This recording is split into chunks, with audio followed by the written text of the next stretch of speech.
Welcome back with another banger. It's the React Files. Hope you're having a good night. Let's get straight to it.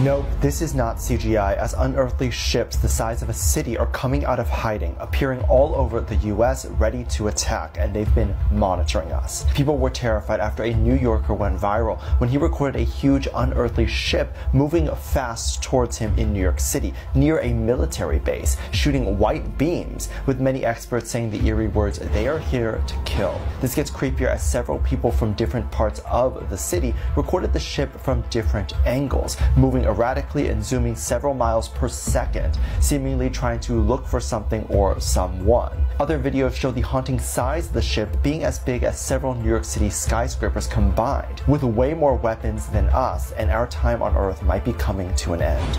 As this all comes after several UFO sightings across the world, with many of them being spotted in our military bases. Others believe this particular New York City sighting is a hologram to promote Little Uzi's album. Shout out to Dave Dissy Stories. Shout out to New York. It looked fake. It's definitely Project BB. But how would he have access to something like that? Unless it's just an app on the phone or something. Did I predict this for October 2024 predictions? Stay tuned to the end of the video and I'm going to show you my prediction. But let me know, because this is what I said. Crisis in New York, public incident, October 2024. They're panicking, they're running around, they don't know if this is real or not. A lot of people understand afterwards that this is some kind of publicity stunt for some kind of rapper. But the big question is, how did they do this? How did they make this thing? And is it a real thing? Was it a hologram? Like, what was it? Project Bluebeam? I don't know. Let's talk about it in the comments. I'd really like to know how they did this. And also remember, watch to the end of the video and I'll show you exactly what I predicted. And let me know if you think that it was a correct prediction or not. Okay, so I said this, crisis in New York, public incident, that could be it. If not, I've also got another one that kind of ties into this. It could be a 2-for-1, because I said UFO sightings suddenly increased. May or may not be correct as well. I don't know, let me know what you think. Make sure to follow if you want someone like this in your newsfeed. Shout out to Dark Predictions. Technically he got it right, but I'm with him on this one. How did he do it? I feel like we're watching the greatest show on Earth right now. Unidentified aerial phenomenon. And when we think of UFOs, why, we think of those little saucers up there in space. But these UAPs, what they are, it seems like they're more like some sort of circular round thing with light around them. And they call them orbs. And those are being seen in a lot of places. Now, why are you preaching on this, Brother Breaker? Because we need to always go to the Bible. And I believe there's a great deception coming. The Bible is very clear about that the devil is going to try to deceive the whole world. And the way he's going to deceive the world, he's going to deceive them into wanting to take a mark in their right hand or in their forehead. And so the devil has this thing planned out. And for many years, the devil has tried to overthrow God and the Bible. And he's taught a little thing called evolution. And that's one of the greatest tools that the devil has, the teaching of evolution, to try to bring about his one world kingdom, his one world government. And we're going to put all that together. Because is there such a thing as evolution, or is it creation? Is it the secular view of these things, or is it the Bible view? Are there UFOs in the Bible? That's the first question. And the answer is yeah. Yeah, there are unidentified flying objects in the Bible. For example, Ezekiel chapter 1 and verse 4. Ezekiel 1:4 says, "And I looked, and behold, a great whirlwind came out of the north, a great cloud, and a fire unfolding itself, and a brightness was about it, and out of the midst thereof is the color of amber, out of the midst of the fire." So here's some huge big thing that's bright, it looks like fire, an amber color. It almost sounds like a UAP. Now you go on there, you find out that that was probably God appearing, and there were the 4 cherubims around that. But that's definitely sounds like some sort of UFO, and people have used that verse and said, hey, there's a UFO in the Bible, because they can't identify it. Now let's go over to Zechariah chapter 5, and I'll show you 2 more. Now if these things are in the Bible, that means we should talk about them. And I can't tell you, I've heard lots of pastors, well, we don't ever talk about this. That's what the devil wants. The devil wants people to not talk about certain things, because usually that's the thing the devil's going to use to deceive people. So I always want to be very careful to warn you about evil. And I want to warn you about what I call the alien deception that is coming to the earth very soon. Zechariah 5:1 says, "Then I turned and lifted up mine eyes and looked and beheld a flying roll." So here we have a flying roll. And when you look at the description of these things, some people say that they've seen these things, and they say that they look like a flying roll or a flying log. Have you ever seen anything like that, though? I'd like you to leave in the comments if you've ever seen anything. A lot of people, when they see something like that, they're troubled. And they say, well, what is that? A lot of people say, well, I guess God doesn't exist then. No, God exists. And God is the true God of creation, but he could allow those things to be there. See, the evolution theory teaches that we're all coming from evolution, and so those things are from outer space. But the Bible teaches different. The Bible teaches there's a God and a creator, and it tells us what those things are. But a lot of people think that if there are UFOs, then there's no God. And I want to be able to explain that to you today, because that is the deception from the devil. But let's continue reading here in Zechariah chapter 5. He saw a flying roll. And he said unto me, what seest thou? And I answered, I see a flying roll. The length thereof is 20 cubits, and the breadth thereof 10 cubits. Then said he unto me, this is the curse that goeth forth over the face of the whole earth. For everyone that stealeth shall be cut off, as on this side according to it, and everyone that sweareth shall be cut off, as on that side according to it. So here appears to be something that's an unidentified flying object. And the Bible says it's a curse. Now, oddly enough, whenever we look into this stuff, you know what we find out? In the Bible, when it starts talking about UFOs, they're always connected with evil or wickedness. So I don't see any good when it comes to these things. They're always connected with wickedness or evil. But see, in the world today, there's a lot of people out there. A lot of them are your New Age. A lot of them are your channel spirit guides, they call themselves, and things like that. And they say, I have contact with outer space aliens, and they're benevolent, and they're here to help us. You better be careful, because not according to the Bible. They're here to harm and hurt humanity. Now let's continue reading here and look at another UFO in Zechariah chapter 5, verse 5 through 11. Now, you want me to explain this? I wish I could. I can't tell you exactly what it is, but I can give you an idea. And I can tell you dogmatically, though, that it is that right there. It's not good. So UFOs aren't benevolent. They're malevolent. Then the angel that talked with me went forth and said unto me, lift up now thine eyes and see, what is this that goeth forth? And I said, what is it? And he said, this is an ephah that goeth forth. He said, moreover, this is their resemblance throughout all the earth. And behold, there was lifted up a talent of lead, and this is a woman that sitteth in the midst of the ephah. And he said, this is wickedness. And he cast it into the midst of the ephah, and he cast a weight of lead upon the mouth thereof. Then lifted up mine eyes, and looked, and behold, there came out two women, and the wind was in their wings, for they had wings like the wings of a stork, and they lifted up the ephah between the earth and the heaven. Then said I to the angel that talked with me, whither do these bear the ephah? And he said unto me, interesting what's said next. And he said unto me, to build it an house in the land of Shinar. Do you know where Shinar is? Babylon. We're studying Daniel right now, verse by verse, and we see this kingdom of Babylon. And in the Bible, we see Mystery Babylon. You know, it's like it's a system, or it's the way the devil is working through ancient Babylon, through the nation states of the world, and he's going to eventually have his one world, you know what, government or order, and he's going to rule. And look what it says, though. To build it in the land of Shinar, where Babylon is, modern day, I believe it's Iraq. But then it says, and it shall be established and set there upon her own base. A lot of people, they believe that there are military bases. And they actually have those. They actually have what they call DUMBs, deep underground military bases. Isn't that interesting? And here in the Bible, we find a mention of a UFO, and it's wicked, and it's mentioned having a base. Now, what does that have to do with anything? Well, probably a lot, a whole lot. As we get into this, I'm going to show you more. Shout outs to Pastor Breaker. First time hearing of him, just came across his work. This lecture right here is definitely something that needs to be talked about, especially seeing what's going on with little Uzi Vert. When it comes to UFOs, we have the secular viewpoint of what UFOs are. Then we have the Christian view. And as a Christian, I don't view UFOs as good. Now, many Christians, they don't even look at UFOs. If you go up to many Christians, they say, well, no, those aren't real. They don't exist. I just showed you some in the Bible. I just said I've seen them, and many other people around the world are seeing them, and seeing them even more and more and more. So Christians, we can't just run around with our heads in the sand and say there's no such thing as UFOs. We have to study, the Bible says, to show ourselves approved unto God, a workman need not be ashamed, rightly by the word of truth. And if we study, we find, yes, these things exist, but guess what? They're evil in nature. I'm going to explain to you what they are. But a lot of Christians, they don't want to even admit that there's such a thing. But we have the secular view, and we have the Christian view. In the secular view, they believe in evolution. And they believe there's no God, we're just some great giant accident. And so according to that view, they believe that aliens are advanced, evolved beings from, guess where? Outer space. So when you look at the secular view, they say, well, they're just from outer space. And they're just evolved, I guess you could say it like this, they're from other planets. Well, according to the Christian view, no. God is the creator, and God, in his creation, made all things. Okay? And these things aren't from outer space. These things we would call, in the Bible, fallen angels, or we would call them devils, or demons. And we know where they come from. The fallen angels might have come from outer space, but many of these are from under the earth. And I'm going to show you a verse on that here in a second. So many of these are from under earth. Maybe they're in underground bases, perhaps? I don't know.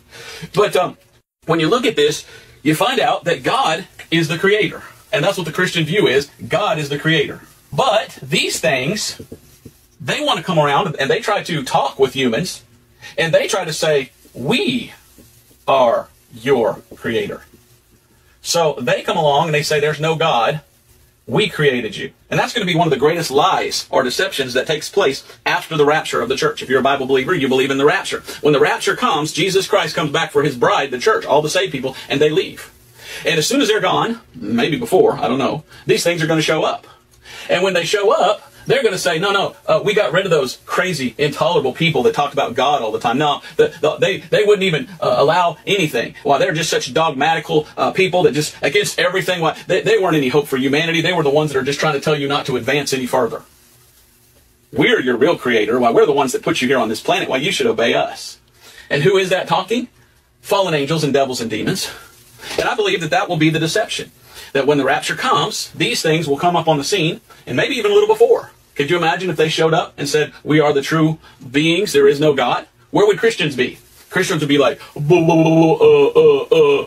So this is important that we look at this, because if we believe our Bible, we can say, no. There is a God, and he is real, and he is the creator. You are just the fallen creation. You are the fallen angels. You are the devil. We have nothing to do with you. We know who you truly are. The word calendar comes from calends. Calends is the first day of the month the Romans had to pay off their debt. Calendar is an invention by Pope Gregory to remind people when to pay taxes. You are born into this copyrighted timeline, and this copyrighted timeline is on your birth certificate, which means you are owned by them. They did this also to lose concept of true time. We are not in 2024. The word month comes from moon, because a month is a 28-day lunar cycle. 365 divided by 28 is 13. We have 13 lunar cycles every year. Where is the missing month? This is where it gets crazy. We don't know what year we are truly in, people. The fluids in our body are in cycle with the moon. That's why women have a menstruation cycle every 28 days. The ancients would never eat anything on a full moon, and they would do rituals. Maybe they did this to keep us out of sync with the celestial bodies, because they hold influence over our consciousness. So much more that goes into this. Give me a follow. Yes, definitely give him a follow. Link is in the bio, Revival of Wisdom. I had no clue that's where the word calendar came from. I wonder what year it really is. What in the world is going on with the power structure in Western North Carolina? All the utility workers, the linemen, are literally going on strike right this minute. They're saying that they have not been paid in 8 weeks. 8 weeks! They've been sleeping and living in their trucks. It's kind of odd, don't you think? Allegedly, going around at the same time, supposedly CPS is taking away children from people being homeless. And again, that's alleged. I don't know for sure, but I do know that the Red Cross and other organizations are pulling out of Western North Carolina while the linemen are going on strike. We're all going on strike? Raise the booms up! Raise them booms! Everybody raise them booms! Nobody's wanting to do anything! Sorry, Asheville, we're here for you, but at the same time, we're here for our families. So it has been 8 weeks. We have not gotten a single penny. They won't even release the per diem app. Remember, all these people just lost everything they've ever known. And not related, but we had the news just come out last week and say that we have a whole bunch of natural resources in this area right here. Texas, Louisiana, Georgia, for no reason. And on a lighter note, we have Trump pulling up in a garbage truck trolling CNN. How do you like my garbage truck? This truck is in honor of Kamala and Joe Biden. I can't, so someone tell him in the comments why he's saying this. Not all of us are living in our cars. Like if you go look at my vehicle now, you'll see that there's a dog in there and an air mattress. That's what we're sleeping. We haven't showered, we're not eating. Everything that they promised us, that they said they would come through with, nothing's being delivered. Well, the contract states that we would be paid net this day, meaning that on 14 days after our first invoice, we would start getting paid. So that means for anybody that was here from the 7th to the 13th, that should have been paid this Monday or Tuesday. We should have some type of money, we should have some type of per diem. They didn't pay it. They asked for another requirement stating, well, we need to use these codes and this has to be used. So we did that yesterday. We got that completed. We sent that in. Now they say, oh, well, from the 7th to the 13th, it's really such a mess. Why can't we just pay from the 13th on? And we're like, no, you're not gonna skip us on paying us for a week when we've been here for almost 8 weeks, working every single day. It's nonstop. It's anywhere from 12 to 18 hours a day. We don't shower. I mean, most of us are tired. We just want to sleep. You know, now we're gonna get the sleep that we're due, but I'm not gonna allow every single person here to look at this parking lot. They came for me. They came for my name. Everyone knows that my name goes with integrity. It goes. I mean, my motto is integrity is the benchmark for success. So everybody trusted me on my word. So when they see, they think that I'm the one that's not doing it for them. So I called the news. I told everyone here to call the news. Everyone will sit there and verify that I told them to all call the news, to stand together, to put your buckets up in the air, to put up a stand, and that we will not move forward. We will not lift a finger until the money is sent to us and we can pay and take care of our families. Because our families have been waiting for 8 weeks. How many of you have missed paying your mortgage? How many of you have missed paying what you have to pay to take care of your family? But yet we're here. We still continue to work every single day. We've been working how many more extra days? 3 now? When they promised us pay, did we get a single penny? No! Has anybody got a single penny in their pay their bills? No, 3 weeks, no water. Thing that I've done here, I have taken care of some of the people here and put their stuff on my credit card. I can't continue to do it. I'm not rich. I'm like everyone else here. Have I not been here every single day out there in the world working with you? Every morning. Yes. I go out to work with them just as they go to work.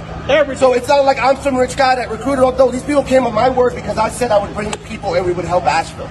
Most of these people came, yes, we came here for the money, but we came here to help. We came here to help. We saw the disaster and the catastrophe that happened. Stuck in the same disaster. We saw it all in the news. So we all drove 18, 23 hours, drove straight. No one slept. We didn't get a sleep. And then immediately when we got here, you know what we did? We went to work. We didn't sleep. We went directly to work because that's just what we do. What do we do as linemen? We work. We work. We don't rain, sleep, hair. We're like your news post office guy. You know, we do it all. Just like you, just like the post office. We represent our country. We're here for the people of our country. We're here to help take care of them, to activate them, to get them their services. We did not complain. We haven't done nothing. And we haven't had to pay. That's the first responders. No pay. So they're stating that they need this, so we gave them what they needed. Now they're stating that it was a mess for the first week, but we're like, it's not our fault. You did not give us a requirement list of what you needed from us until about a couple of days into that week. But now you don't want to pay us for that week. But we're going to get paid. We have to get paid. Their families need to eat. Our families need to eat. Yes. We are suffering alongside the people of this city that cannot shower, that cannot cook with water. And we're okay doing it for the people. But we've also done it for an additional 4 days now with the promise of getting paid sometime this week. That was supposed to happen Tuesday. Here we are again, another excuse. Now saying that we're not going to get paid for this week, but they'll pay us from the 13th on. Meaning they're going to take an entire check. Do you know what that means? When you add up 500 crews, you're talking millions of dollars. That's what they're capable. But what I don't understand is if the per diem is a government-funded thing by FEMA, why can't you at least release the FEMA money so that we can cover our housing and our meals? How many of you guys are hungry? Shit, everybody. How many of you are sick because not being able to sleep in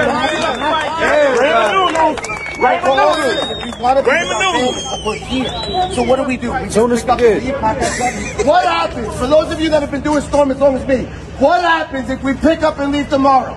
Got to go home. We're not going to get paid. That's what happens. That's how the contracts work. So if we all picked up and went home, what's going to happen? We're not going to get paid. So you're going to see a lot of linemen sleeping in parking lots until they start paying us. We're not moving. We're not lifting a finger. We're not moving anything until we can take care of our families. There we go. We took care of their people. They should take care of us. You're very welcome. Thank you. Contracted line workers say they have not been paid for work they did between October 7th and the 13th. The company, Next Era Communications, is contracted with Mastech, which is contracted with Spectrum. News 13's Justin Berger reports in Asheville. There are dozens of trucks in the old Sears parking lot with their buckets raised in the air. Beginning 7 a.m. Wednesday, they stopped working, demanding compensation. They got what they wanted. If you go look at my vehicle now, you'll see that there's a dog in there and an air mattress in there. That's where we're sleeping. We haven't showered. We're not eating. Everything that they promised us, that they said they would come through with, nothing is being met. Reed recruited these linemen from across the country, around 200 crews on the ground, working long days since October 7th across 4 cities: Asheville, Lenoir, Aiken, and Spartanburg. Besides pay for 2 days of work in Lenoir, Reed says the crews have not been compensated. 30 years, this is the first time I've had any BS like this. I have never seen a company do their people like this, especially something as big as Asheville. Asheville was destroyed. And I've been doing this a long time. Storms, most of my life. This is crazy. Burgos owns Next Era Communications, the company contracting with Mastech. Burgos says they entered into a net 14, which he says should have gotten them paid for the work they did between October 7th and October 13th, 15 days after their first invoice was filed. They say it didn't happen, so on Wednesday at 7 a.m., they stopped working. Nobody do anything. At noon Wednesday, we shared this information live from the old Sears parking lot on South Tunnel Road. Minutes later, the offer is they will pay us our per diem to today. They want to know if that's going to be enough to get everybody to go to work. What do you guys think? No. The crews would not return to work for just their per diem. We will not move. We will not budge. We will not lift a finger. We will not go back to work. Just before 12:30, good news. All right, check it out, guys. I got some great news, everybody. So they have agreed to pay us our first week. So they will be paying all of us tomorrow. Para la gente que no habla inglés, hablaron con Mastech, van a pagar nosotros mañana. So we will be getting our pay tomorrow and our per diem. Reed says they return to work tomorrow when the money comes in. Reporting in Asheville, Justin Berger, News 13. And Shout outs to Justin Berger, News 13 in Asheville. Breaking this story. It's good to see that it went well. I guess the moral to this story is when people stand together, things get done. Y'all are not going to believe what I uncovered about Spain. So you know how I showed you they've been flooding for days now, literal days, right? So let me ask you this. Do you remember in April when I warned you guys about the Devil's Comet and what that could possibly mean? Trust me when I tell you that it means something. We're about to get right into it, but this is Spain now. If you notice, it looks a lot like the disaster of Helene. I think fairly we could say it was biblical. Do you agree? Okay, so you know how we had the Devil's Comet right after that celestial event. And then literally the next month in May, they had that ridiculous green comet. What else is a green comet? The Devil's Comet. Well, would you believe me if I told you that same exact comet appeared for the 3rd time in Spain yesterday? The green comet. The Devil's Comet. Or how about Lucifer, just a bad omen himself? This is not a joke. So you mean to tell me the Devil's Comet made 2 appearances in Spain and the last time was exactly when all this stuff was happening? And it turned out to be biblical. Go figure. What you're looking at over here, y'all, is still water. This is the water that most of us bathe in. This is the water that most of us drink. This is why you need to stay away from this type of water, because it's literally hurting you from the inside out. Look at that. A lot of people don't even know that they're drinking this. And that was only at 100 times magnification. Look at that, y'all. Are y'all kidding me? Are y'all telling me y'all okay with drinking this? Look at that. It's a whole ecosystem in there, y'all. This is dead water. And the reason why it's dead water is because it's literally unaliving you from the inside out. These little parasites, these amoebas, this is what's getting you from the inside. This right here is the reason why we need to be drinking spring water, living water, H3O2 water, or also known as fruit juice water. That type of water comes from earth, so it's living, so it revitalizes us, it gives us life. Meanwhile, this right here, it's unaliving. If y'all don't believe me, check this out. It says still water could come from a variety of sources, including tap water, spring water, bottled water, which 90% of people drink. So do y'all really trust those people not to put this in our water? Like, you really think they're testing for these things? Like, the way the world is set up, do you really think they care and check for this? Tell me you don't see people acting like this over here. You know, the British has a saying, you know, little buggers, you know what I'm saying? Acting like little buggers. But let me know what you guys think about this video, y'all. Living water only, y'all. Let's get this shift. Peace in. And that's a wrap. Hope you enjoyed tonight's rabbit hole. If you haven't already, please take a second just to smash that like, subscribe, ring that notification bell, just to make sure the algorithm know what's up. So what we gonna do, y'all? That's right, run these numbers up. Thanks again. Until next time.